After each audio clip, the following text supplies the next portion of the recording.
किससे है किसान आहत, देखिए क्या है इनका दर्द। किसान संयुक्त मोर्चों ने किसान के 5 महीनों से चल रहे राजधानी सीमा पर धरनों को मजबूती से संभाला हुआ है। किसानों की शक्ति ने केंद्र सरकार व हरियाणा उत्तर प्रदेश सरकार को घुटनों के बल ला दिया है। किसान आंदोलन पर केंद्र के मंत्रियों द्वारा आपत्तिजनक टिप्पणियां भी की थी। इन्हें पाकिस्तानी आतंकी उग्रवादी तक कहा। संसद में प्रधानमंत्री ने आंदोलन जीवित तक कहा। किसान एक तरफ जहां केंद्र के कृषि विरोधी बिलों से आहत है, वहीं वे अपने दर्जनों भर राष्ट्रीय किसान नेताओं से आहत है। किसानों के सवाल नेताओं की भूमिका या स्वार्थ में किसानों की आड़ लेकर अपने धंधे बढ़ाते रहे।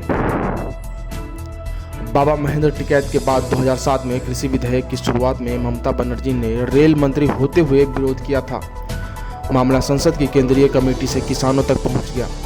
राष्ट्रीय किसान नेता सोते रहे, अपनी फर्जियत देख आनन फानन में खड़े रहे। मध्य प्रदेश के कक्का, हरियाणा से गुरनाम सिंह चटुनी, उत्तर प्रदेश से राकेश टिकैत, दिल्ली से ऋषि पाल अम्बावता, भानु प्रताप सिंह जैसे दर्जनों किसान नेताओं ने अपने किसानों को तैयार तो किया, लेकिन किसानों में बगावत शुरू हो गई थी।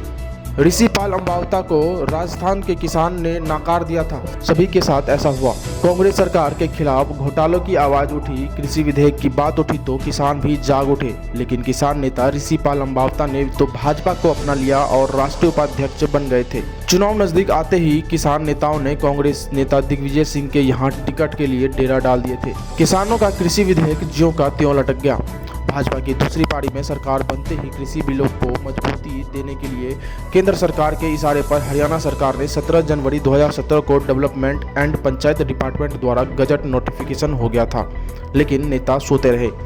अक्टूबर 2019 में 3 कृषि कानूनी बिलों का मसौदा केंद्र सरकार द्वारा तैयार हो गया था। किसान नेता भाजपा नेता विजय वाल्यान की कोठी पर पार्टी खाते रहे।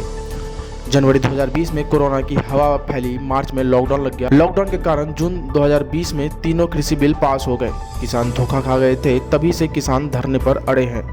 लेकिन अपने कुछ नेताओं पर शक कर रहे दर्जन भर नेता किसान आंदोलन व संयुक्त किसान मोर्चों से कोसों दूर हैं। किसानों का आरोप है कि उनके नेताओं ने एजेंसियां ली है, यमुना रेत खनन लीज लिए हैं।